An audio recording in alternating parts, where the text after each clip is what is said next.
March 1965, Muskogee, Oklahoma. The Veterans Administration Hospital lobby. A father's son died at Chipyong-ni in February 1951. His medals never came. For 14 years, Walter Hoyt has come to this office. Today is his 9th visit. The records clerk shuffles paperwork and does not look up. John Wayne sits 4 seats down on a green vinyl bench. He has come to visit a wartime friend on the surgical ward, a Marine Staff Sergeant who lost a leg at Saipan and who has been waiting on a new prosthetic since November. Wayne is 58 years old. He is wearing a dark wool blazer and a clean white shirt. He is not in a hurry. Walter Hoyt is 67. He is a retired railroad mechanic from Sallisaw, Oklahoma, 50 miles east. He grips a manila folder against his coat. Inside the folder is a copy of a Western Union telegram dated February 14, 1951. Inside the folder is a Purple Heart citation from 1953. Inside the folder is a recommendation for a Bronze Star, signed by a battalion commander who died of cirrhosis in 1958. The Bronze Star itself has never arrived. Here is the story. The waiting room is half full. 2 younger men in dungarees who look like welders. A woman in a wool coat with a child asleep on her lap. An older black gentleman with a cane and a folded newspaper. The clerk calls names from a list. Each name takes between 4 and 7 minutes. Walter Hoyt has been here since 10 in the morning. It is 2:15 in the afternoon. He has not eaten. The clerk calls his name without looking up. Walter Hoyt stands. He walks to the counter the way an old man walks to a counter he has walked to 9 times. Slow, square, quiet. Sergeant Daniel Hoyt, he says, 7th Cavalry, killed at Chipyong-ni, February 14, 51. The clerk turns a page. Bronze Star recommendation. Yes, ma'am. Mr. Hoyt, your son's file is still under review at the Department of the Army. It has been under review since 1953. I understand, sir. The Army takes its time on these. Walter Hoyt does not move. He was 22 years old. He carried a wounded sergeant out under fire for half a mile in 8 degrees below zero. The man who wrote that recommendation is dead. The clerk closes the folder. She has had this conversation with him before. She knows the next words. Mr. Hoyt, I have your address. When the file is processed, the medal will be mailed to you. You said that in 1958 and 1961. I am very sorry, sir. My wife died in 1962. She wanted to live long enough to hold it. The clerk does not respond. There is no form for that. Walter Hoyt waits. 1 second. 2. 3. He picks up his manila folder. He puts on his brown felt hat. He turns toward the door. John Wayne watches him go. Engagement break. Where are you watching from tonight? Drop your state in the comments. I want to see how far this story reaches. Pin a flag for Walter Hoyt while you're at it. And engagement break. Wayne sits a moment longer. He looks at the empty seat where Walter Hoyt sat. He looks at the door swinging closed behind him. Then he stands. He walks to the counter. The clerk looks up, and her hand goes flat against the stack of forms. Some clerks recognize him, and some do not. This one does. Ma'am, Wayne says, Sergeant Daniel Hoyt, 7th Cavalry, Chipyong-ni, 51. Sir, I cannot release another man's file to file number. She finds it. She reads it to him. Officer who approved the Purple Heart in 53. Name. She finds that too. Battalion commander on the citation. Lieutenant Colonel Earl Reese. Deceased 1958. Office of the Adjutant General. Current name. She looks at her index card. Major General Walter D. Cleveland, sir. Wayne writes none of it down. He nods once. He turns and walks out of the lobby. He does not visit his Marine friend on the surgical ward today. That visit will keep. He finds Walter Hoyt in the parking lot, sitting in a faded green 1953 Ford pickup truck with the door open. The truck has a Sallisaw, Oklahoma license plate. Walter is folding the manila folder closed across his knees. He is not crying. He is not anything. He is a man at the end of a thing he has done 9 times. Wayne walks up. He does not introduce himself. The old man knows. Most older men in Oklahoma know. "Mr. Hoyt." "Sir, I need an address." Walter Hoyt looks up. "Sir, you don't, an address, where the package should go." Walter looks at him a long moment. Then he gives him an address. Sallisaw, Oklahoma. Route 4, Mailbox 11. The mailbox is a tin one his son helped him put up in the summer of 1948, the year before Daniel left for Korea. Wayne nods. He walks to his own car. A dark sedan rented out of Tulsa. He gets in. He drives toward downtown Muskogee. Walter Hoyt sits in his pickup for a long time before he starts the engine. The folder is on the seat beside him. The folder is empty of new paper. It always is. The Severs Hotel sits on Broadway in downtown Muskogee. It is a 6-story brick building from 1912. Wayne parks the rented Tulsa sedan on the street, walks past the brass-trimmed doors, and signs the guest register under his given name. The desk clerk looks at the signature twice. Wayne asks for a room on the 3rd floor. He asks for hotel stationery and a hotel envelope brought up. Room 307 has a brass bed, a small wooden writing desk by a tall sash window, and a print of a Charles Russell painting over the dresser. Wayne hangs his blazer on the back of the chair. He rolls his sleeves to the elbow. He sits down. He takes the cap off a fountain pen. He could have walked away. He could have gone to the surgical ward and visited his friend and driven back to Tulsa and flown home to California. He could have left it where the Army left it. He could have left it where the clerk left it. He could have given Walter Hoyt a $100 bill and a handshake and a story to tell at the VFW. Those were the easy versions, but instead he writes a letter. The letter is 1 page. It is addressed to Major General Walter D. Cleveland, Office of the Adjutant General, Department of the Army, the Pentagon, Washington, D.C. Wayne and Cleveland served on the same Pacific Bond tour in 1944. Cleveland was a colonel then. He owed Wayne for nothing, except that Wayne had once driven him to a field hospital outside Manila when his Jeep broke down on a flooded road at night, and Cleveland had never forgotten it. The letter begins, "Walter, there is a Gold Star father in eastern Oklahoma named Walter Hoyt." It gives the file number. It gives the date of action. It gives Lieutenant Colonel Earl Reese's name and the date of his death. It gives Chipyong-ni, the 7th Cavalry, February 14, 1951. The letter ends, "I am asking you to find that medal and put it in his hand." The boy carried a wounded man out under fire in 8 degrees below zero and went down beside him. His father has waited 14 years and buried his wife in the waiting.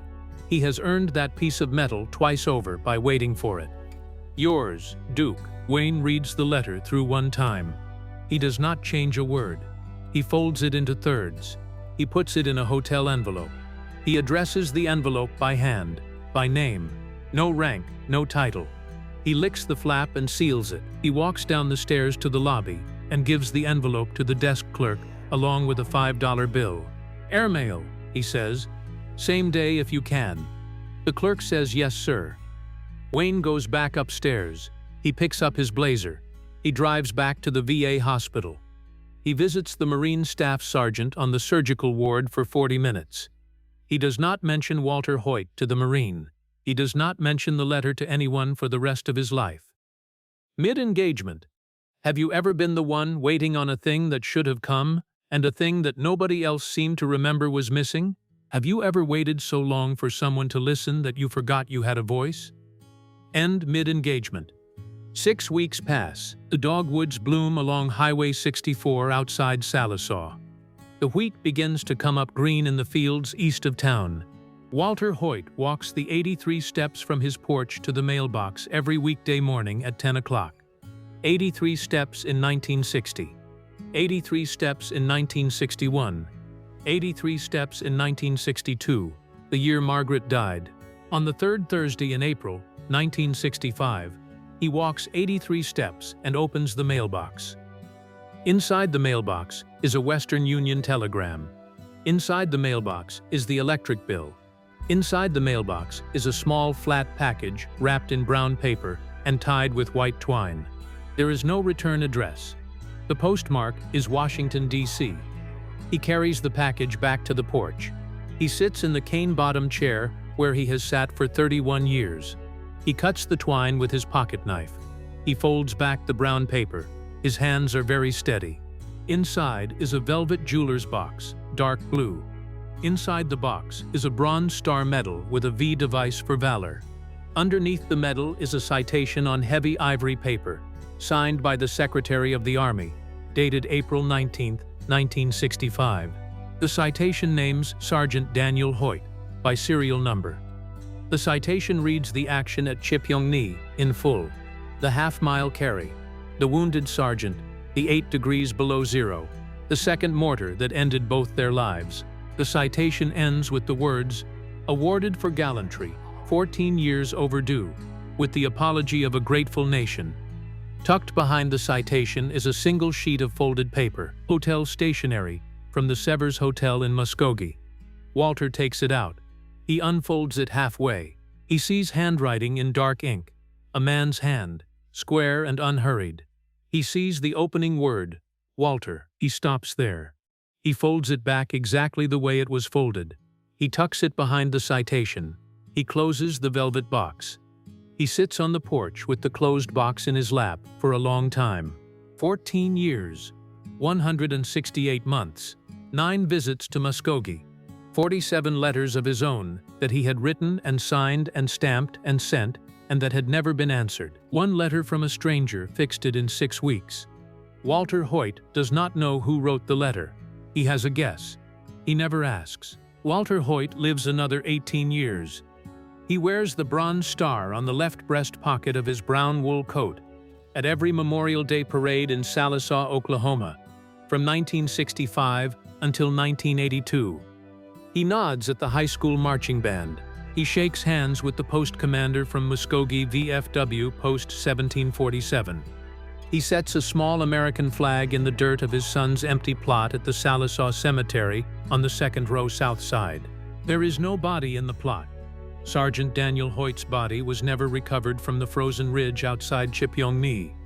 There is only a granite stone and a name and a date, and now a coat of arms etched beneath them. In 1967, a younger man at the VFW asks Walter how he finally got the medal. Walter says, "The Army caught up." He does not say anything else. He never says anything else. The younger man understands he is not supposed to ask twice. Walter sells the railroad pension cottage in 1973 and moves back to the family farmhouse Daniel was born in. He keeps the medal on the mantel above the wood stove in the velvet box. He keeps the folded letter behind the citation, and the citation in the box. He never opens the letter again. Some thanks you do not need to read twice.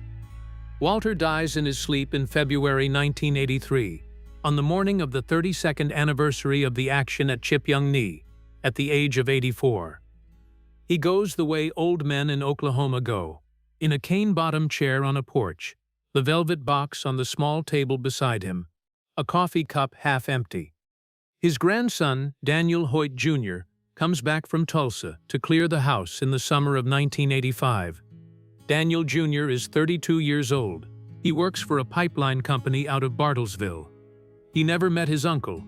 His uncle was already 2 years dead in Korea when Daniel Jr. was born. He was named for him anyway.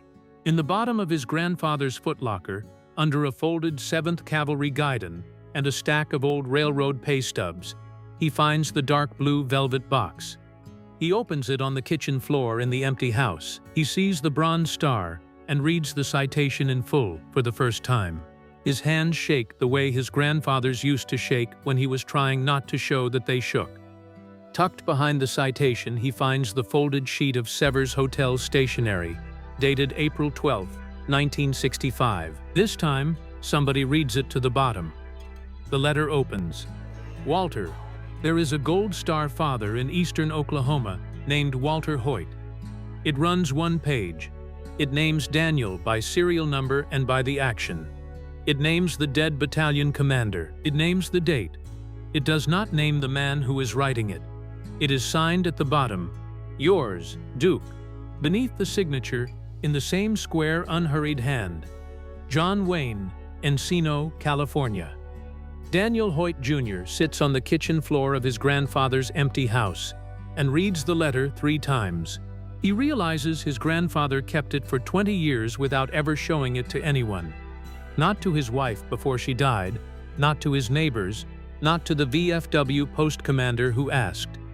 He realizes his grandfather knew exactly who wrote it. He realizes his grandfather chose not to ask, because asking a man like that for a thank you would have been the only way to ruin it. Daniel Jr. takes the letter and the medal to the Muskogee Veterans Center the following spring. The center keeps them on permanent loan from the family. The display is in a small glass case near the front entrance, just inside the door from Honor Heights Boulevard. There is a typed card next to the medal. The card reads, Sergeant Daniel Hoyt, 7th Cavalry, killed in action at the relief of Chipyong-ni, February 14, 1951. Bronze Star with V device. Awarded April 19, 1965. At the request of a private citizen of Encino, California, 14 years after the action. Donated by the Hoyt family of Sallisaw, Oklahoma, 1986. There is no second card. There is no name on the second card. Walter Hoyt waited 14 years for the United States Army to deliver his son's medal. He waited 6 weeks once a stranger in a Muskogee hotel room decided the wait was over. That stranger never sent another letter to the Hoyt family. He never spoke about Walter Hoyt on television. He never wrote about it in his memoirs. He never asked Walter Hoyt for so much as a thank you note. He died of his own hard road in 1979, 4 years before Walter, and never said a word. He just put a stamp on an envelope, and a name in a clerk's ear, and a bronze star in a gold star father's hand. He let a man in eastern Oklahoma carry his son's honor on his coat pocket for 18 Memorial Days. If this story reached you tonight, do me a favor, pass it on. Share it with a veteran in your life, or with a Gold Star family who is still waiting on a piece of paper that should have come a long time ago. Hit that subscribe button if you haven't yet. There are more Duke stories coming, every night at midnight, and unfortunately, they don't make men like John Wayne anymore.